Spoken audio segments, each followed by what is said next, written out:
என்னுடைய தமிழ் சொந்தங்களே, தொப்புள் கொடி உறவுகளே, இந்து கிறிஸ்துவ தொப்புள் கொடி உறவுகளே, என்னுடைய இஸ்லாமிய சொந்தங்களை, உங்கள் அனைவருக்கும் என்னுடைய பிளாஸ் யூடியூப் சேனல் மூலம் இந்த அதிகாலை வேளையில் என்னுடைய மனமகிழ்வை உங்களிடம் பகிர்ந்து கொள்கிறேன். இன்றைக்கு இந்த பதிவினுடைய நிலைப்பாடு என்னவென்றால், இன்றைக்கு அரசியல் தமிழ்நாட்டில் என்ன நடந்து கொண்டு இருக்கிறது என்பதை ஒரு சிறிய ஆராய்ச்சியாகத்தான் இன்றைக்கு நாம் பார்க்க போகிறோம். திரைப்பின்பம் சிஎம் அவர்கள் பதவியேற்ற 5 நாளில் தமிழகத்தில் என்ன நடந்து கொண்டு இருக்கிறது என்பதை நாம் தெளிவாக விளங்கிக் கொள்ள வேண்டும். 6 பாலியல் வன்கொடுமை, பெண்களுக்கு பாதுகாப்பு இல்லாமல் 6 பாலியல் வன்கொடுமை நடந்திருக்கிறது. 24 கொலைகள் நடந்திருக்கிறது என்பதை மீடியாக்கள் மூலம் நாம் தெரிந்து கொள்ள முடிகிறது.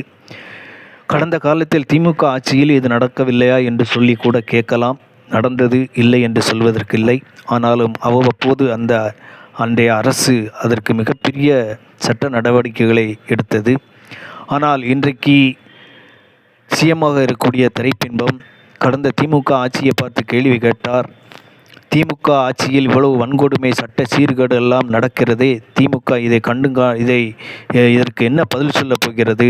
திமுக ஆட்சியில் இதை தடை செய்வதற்கு, இதை தடுப்பதற்கு, இதை சரி செய்வதற்கு தகுதி இல்லையா என்கின்ற அடிப்படையிலெல்லாம் பேசியிருந்தார். ஆனால் இன்றைக்கு அவருடைய ஆட்சியில் என்ன நடந்து கொண்டு இருக்கிறது என்பதை தமிழக மக்களை நீங்களே அதற்கு பதில் சொல்லுங்கள் என்று உங்களிடம் விட்டுவிடுகிறேன். அவர் என்ன செய்து கொண்டிருக்கிறார் என்று மீடியாக்களில் இன்னைக்கு பார்க்கும் பொழுது தெரிகிறது. இவ்வளவு வன்கொடுமைகளும் கொலைகளும் நடந்து கொண்டு இருக்கும்போது கூட தன்னுடைய தோழியாகிய திரிஷாவுடன் சேர்ந்து கிரிக்கெட் பார்க்க சென்றார் என்கின்ற விஷயம் இன்னைக்கு மீடியாக்களிலே பேசப்படுகிறது.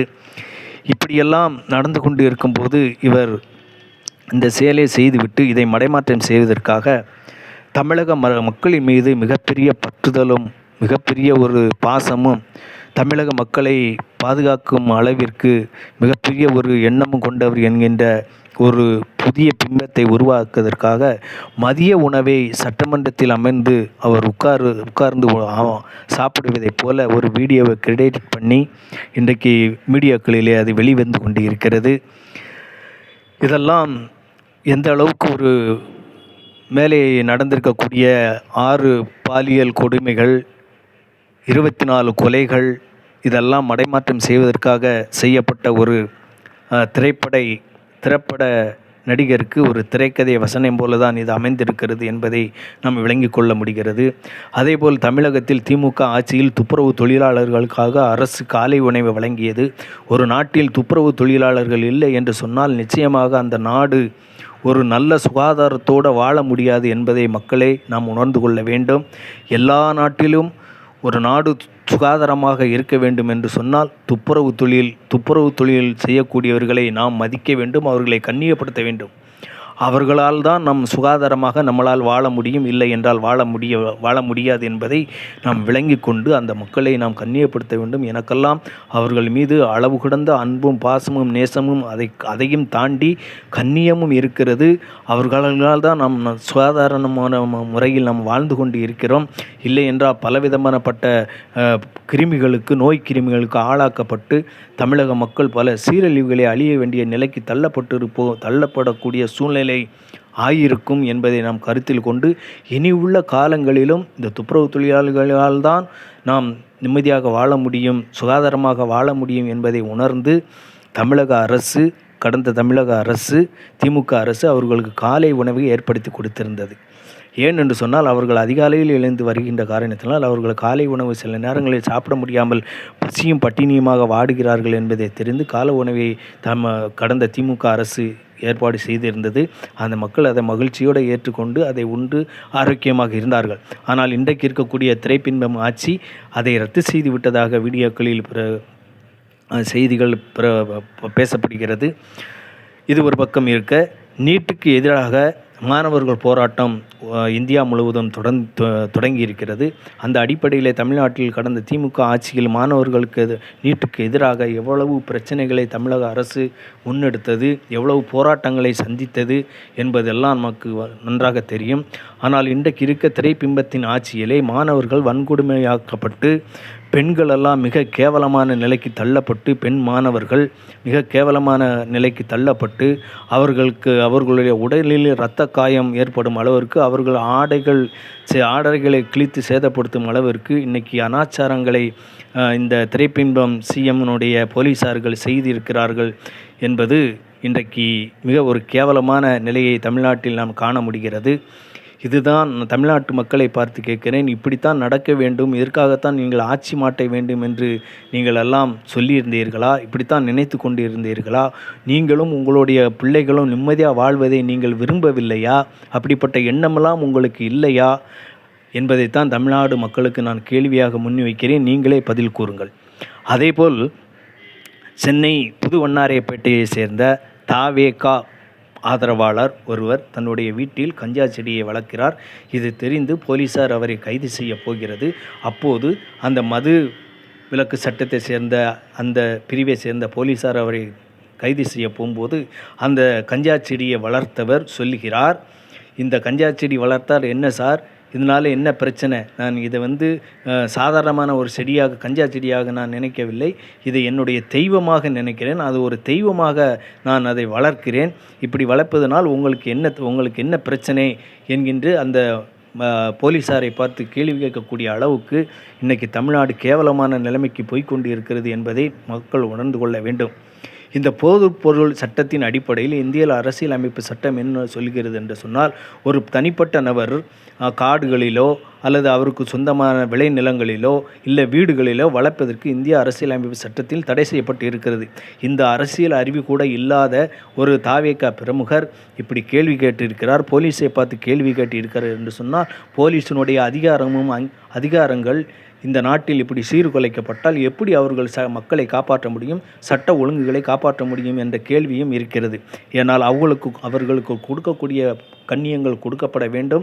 ஆட்சியாளர்கள் போலீஸார்களை நிம்மதியாக வேலை செய்வதற்கு அவர்களுக்கு சட்டத்தில் இடம் இருக்கிறது. அந்த அளவுக்கு அவர்கள் ஆட்சியாளர்கள் ஒத்துழைக்க வேண்டும் என்பதுதான் என்னுடைய வேண்டுகோளாக இருக்கிறது. ஆக மக்களே, இப்படிப்பட்ட நிலை தான் நடந்து கொண்டு இருக்கிறது. இதுதான் மக்களே சனாதனம். என்னுடைய தமிழ் தொப்புள் கொடி உறவுகளே, இதுதான் சனாதனம். இப்போ நமது வடக்க காசி போன்ற இடங்களை நாம் எடுத்துக்கொண்டோமேனால், அது போன்ற சாமியார்கள் காவி ஆடைகளை அணிந்து கொண்டு வருகிறார்களே, அந்த சாமியார்கள் அனைவருமே இந்த கஞ்சா போதையில் தான் இருப்பார்கள். காசியில் மிக பெரும்பான்மையாக இருக்கக்கூடிய கஞ்சா வியாபாரம் காசியிலே நடந்து கொண்டு இருக்கிறது. அங்கு இருக்கக்கூடிய பெரிய பெரிய அனைத்து சாமியார்களும் இந்த கஞ்சாவை குடித்து கொண்டு, இந்த கஞ்சாவை அனுபவித்து கொண்டு தான் வாழ்க்கையை நடத்தி கொண்டு இருக்கிறார்கள்.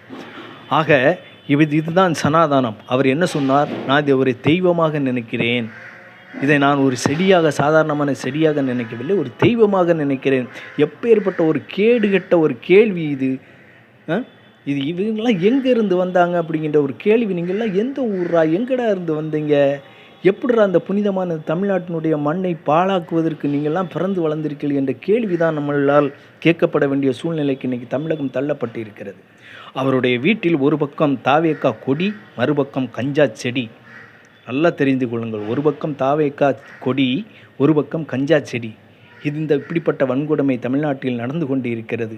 இதைத்தான் கடந்த காலத்தில் திமுக ஆட்சியிலே இருக்கும் பொழுது இந்த திரைப்பிம்பம் சிஎம் சொன்னார், நான் ஆட்சிக்கு வந்தால் போதைப் பொருள்களை ஒழிப்பேன் என்று சொன்னார். இன்றைக்கு என்ன செய்து கொண்டு இருக்கிறார் என்பதை தமிழக மக்களே நீங்களே பார்த்திருப்பீர்கள், தெரிந்திருப்பீர்கள், கேட்டிருப்பீர்கள். நான் இதை விரிவாக சொல்ல வேண்டிய அவசியம் இல்லை. அதே போன்று வன்கொடுமைகள், நள்ளிரவில் டிவிக வன்முறை. திருவிடைமருதூர் சேர்ந்த பாத்திரக்கடை வியாபாரி கோடீஸ்வரன் அவருடைய பேர், அவரது மகன் இருவர், இவர்கள் 3 பேரும் பாத்திரக்கடையை வியாபாரம் செய்து வருகிறார்கள். இவர் கடந்த 2 தினங்களுக்கு முன்பாக வியாபாரத்தை முடித்துவிட்டு இரவு நேரங்களில் கடை அடைத்துவிட்டு இவர்கள் வீடு திரும்பும்பொழுது ஆடுதுறை தாவக்காவை சேர்ந்த எடிசன் என்பவர் இவரும் இவருடைய கூட்டமும் சேர்ந்து இந்த கோடீஸ்வரனையும் அவருடைய மகனையும் வன்மையாக தாக்கி துடிதுடிக்க வைத்துவிட்டு என்ன நோக்கத்துக்காக செய்தார்கள் என்பது வெளிவாக தெரியவில்லை. ஒன்று அவர்களுடைய பொருளாதாரத்தை சூறையாடுவதற்காக இருக்கும், இல்லை அவர்கள் மீது வேறு ஏதாவது மோட்டிவேஷன், பொலிட்டிக்கல் மோட்டிவேஷன் ஏதாவது இருக்கும். என்பதுதான் என்னுடைய கருத்தில் தெரிகிறது. ஆக இப்படிப்பட்ட வன்கொடுமைகள் எல்லாம் நடந்து கொண்டு இருக்கிறது. திரைப்பின்பம் என்ன செய்கிறார் என்று சொன்னால், இதெல்லாம் கண்டும் காணாமலும் அவருடைய தோழியோடு சேர்ந்து அவர் சிஎஸ்டி கிரிக்கெட் பார்த்து கொண்டு இருக்கிறார் என்பதுதான் மிகப்பெரிய ஒரு பேச்சாக இன்னைக்கு தமிழகத்தில் பேசப்பட்டு கொண்டு இருக்கிறது. அதேபோல் மக்களே, உங்களில் சிலர் செய்த தவறுகளினால் இன்னைக்கு என்னுடைய தமிழ் சொந்தங்களில் அப்பாவி மக்கள் செத்து மடிந்து கொண்டு இருக்கிறார்கள் என்பதை நாம் மறந்துவிட வேண்டாம். அப்படி நீங்கள் என்ன தவறு செய்தீர்கள் என்று கேட்கிறீர்களா? ஆட்சி மாற்ற வேண்டும் என்று சொல்லி ஓட்டு போட்டு செவிக்க வைத்தீர்களே, அதனுடைய விளைவுதான் இது என்பதை தமிழக மக்கள் உணர்ந்து கொள்ள வேண்டும் என்பதுதான் என்னுடைய வேண்டுகோள். அதேபோல் திருவண்ணாமலையில் ஒரு ஏடிஎம்மிலே என்னுடைய சகோதரி, என்னுடைய இஸ்லாமிய சொந்தம், ஒரு ஏடிஎம்மிலே பண பரிவர்த்தனை செய்து கொண்டு இருக்கும்போது ஒரு அயோக்கியன், ஒரு கேடுகெட்டவன் அந்த பெண்மணியினுடைய மறைவு ஆடைகளை இழுத்து எறிந்துவிட்டு அந்த பெண்மணியை கன்னத்தில் ஓங்கி அறைந்து அட்டூழியங்களை செய்ததை மீடியாக்களில் நாம் பார்த்திருப்போம். இப்படிப்பட்ட சட்ட ஒழுங்கெல்லாம் கேட்டு கிடக்கின்ற தமிழகத்தில் பெண்கள் வாழ முடியாது என்ற நிலை இன்றைக்கு திரைப்பின்பமாக இருக்கக்கூடிய சிஎம் ஆட்சிக்கு வந்த 5-6 நாள்களில் நடந்து கொண்டு இருக்கிறது என்பதை தமிழக மக்கள் உணர்ந்து கொள்ள வேண்டும். அதேபோல் என்னுடைய இஸ்லாமிய சொந்தங்களுக்கு நான் ஒரு விஷயத்தை முன்வைக்க விரும்புகிறேன். என்னுடைய இஸ்லாமிய சொந்தங்களை, நீங்கள் மற்ற எல்லோருடன் சேர்ந்து நீங்களும் ஆட்சி மாற்ற வேண்டும் என்று சொல்லி உங்களிடம் சில வசியம் செய்கின்ற வார்த்தைகளை பேசி என்னுடைய இஸ்லாமிய சமுதாய மக்களை ஏமாற்றி ஓட்டுகள் வாங்கி அதன் மூலம் இன்றைக்கு ஆட்சி அதிகாரத்தில் அமர்ந்து கொண்டு இன்றைக்கு சட்டசபையில் எங்களுடைய சமூகத்தை சேர்ந்த எத்தனையோ எம்எல்ஏக்கள் இருந்தும் ஒரு எம்எல்ஏக்கு கூட அமைச்சர் பொறுப்பு கொடுக்கப்படவில்லை. அப்படி என்றால் இஸ்லாமியர்களாகிய நாங்கள் எந்த அளவுக்கு இந்த திரைப்பிம்பம் சிஎம்னுடைய ஆட்சியில் கேவலமாக நாங்கள் பார்க்கப்படுகிறோம் என்பதை என்னுடைய இஸ்லாமிய சொந்தங்களை நாம் உணர்ந்து கொள்ள வேண்டும் என்பதுதான் என்னுடைய வேண்டுகோள். இதற்கு காரணம் என்ன தெரியுமா? பெருமானார் ஸல்லல்லாஹு அலைஹி வஸல்லம் அவர்கள் சொன்னார்கள், நீங்கள் ஒரு நல்ல ஆட்சியாளர்களை தேர்ந்தெடுக்க நீங்கள் தவறிவிடாதீர்கள். அப்படி தேர்ந்தெடுத்து விட்டீர்களானால் அவர்கள் உங்களுக்கு ஆபத்தானவர்களாக வருவார்கள் என்பதற்கு ஆதாரமாக இந்த ஹதீஸையும் என்னுடைய இஸ்லாமிய சொந்தங்களுக்கு முன்வைத்து நமக்கு ஒரு அமைச்சர் பதவி கூட நம்முடைய சமுதாய மக்களுக்கு கொடுக்கப்படவில்லை என்பதை இனிமையாவது நீங்கள் உணர்ந்து செயல்பட வேண்டும்.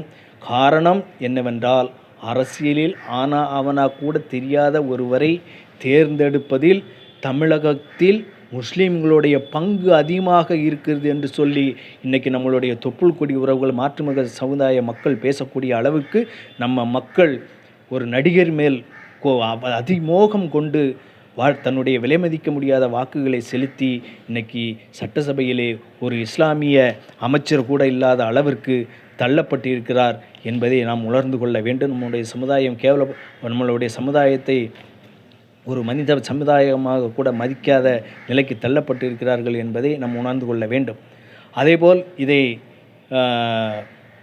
விஜய் தன்னுடைய சுய சிந்தனையால் செய்கிறார் என்று கேட்டால் இல்லை, அவரை சிலர் இயக்கி கொண்டு இருக்கிறார்கள். மேலிடத்து உத்தரவு, அந்த மேலிடத்து உத்தரவு என்பது வெகு விரைவில் நிச்சயமாக பருத்தியில் பஞ்சு வெடிப்பதை போல வெடித்து இவர் யாருடன் தொடர்பு வைத்திருக்கிறார், இவர் எப்படி அரசியலுக்கு வந்தார், இவர் யார் அரசியலுக்கு கொண்டு வந்தார் என்பதை மக்கள் ஓரளவுக்கு தெரிந்திருப்பீர்கள். இருந்தாலும் அது வெட்ட வெளிச்சமாக வெகு விரைவில் வெளியே வரும். அன்றைக்கு இன்றைய திரைப்பிம்பம் சிஎம்னுடைய முகத்திரை கிழிக்கப்படும் என்பதை தமிழக மக்கள் உணர்ந்து கொள்ள வேண்டும். அதேபோல் ஜெயலலிதா ஆட்சியிலே கடையநல்லூர் சட்டமன்ற தொகுதியில் சகித்த நாகூர் மீரான் போக்குவரத்து துறை அமைச்சராக நியமிக்கப்பட்டிருந்தார். கடையநல்லூர் அதேபோல கடந்த திமுக ஆட்சியிலே ஆவடி நாசர் அமைச்சராக நியமிக்கப்பட்டிருந்தார். அதேபோல் 80-90களிலே கடையநல்லூர் சட்டமன்ற தொகுதியில் வெற்றி பெற்ற காமு கதிரவன் என்று சொல்லக்கூடியவர் திமுக ஆட்சியிலே அரசு கொறடாவாக நியமிக்கப்பட்டு இருந்தார். இப்படியெல்லாம் தமிழ்நாட்டிலே அரசியலிலே இஸ்லாமியர்களுக்கு ஒரு கண்ணியமும் ஒரு மாண்பும் கொடுத்த திராவிட கழக ஆட்சிகள் இன்னைக்கு மாற்றப்பட்ட காரணத்தினால் நாம் சமுதாயம் இன்னைக்கு ஒரு மோசமான நிலைமைக்கு தள்ளப்பட்டு இருக்கிறது என்பதை என்னுடைய இஸ்லாமிய சொந்தங்கள் உணர்ந்து கொள்ள வேண்டும். இனிமேலாவது உங்களுடைய விலை மதிக்க முடியாத வாக்குகளை சரியான முறையில் நீங்கள் செலுத்த வேண்டும் என்பதுதான். அதேபோல் இஸ்லாமிய இளைஞர்கள் பல ஆண்டு காலங்களாக சிறைவாசிகளாக சிறை வாழ்ந்து கொண்டிருக்கார்கள். அவரை பற்றி வாயே துறக்காத சிஎம், அவரை பற்றி இதையெல்லாம் நான் வெளிக்கொண்டு வருவேன், இவர்களையெல்லாம் வெளியே கொண்டு வருவேன் என்று தேர்தலுக்கு முன்பாக பேசிய இந்த திரைப்பின்பம் சிஎம் இன்றைக்கு வாயை துறக்க மாட்டேங்கிறார். இதற்கு என்ன காரணம் என்பதை ஓட்டு போட்ட என் இஸ்லாமிய சொந்தங்களே, தொப்புள் கொடி உறவுகளே, தமிழக மக்களே, நீங்கள் சிந்திக்க வேண்டும்.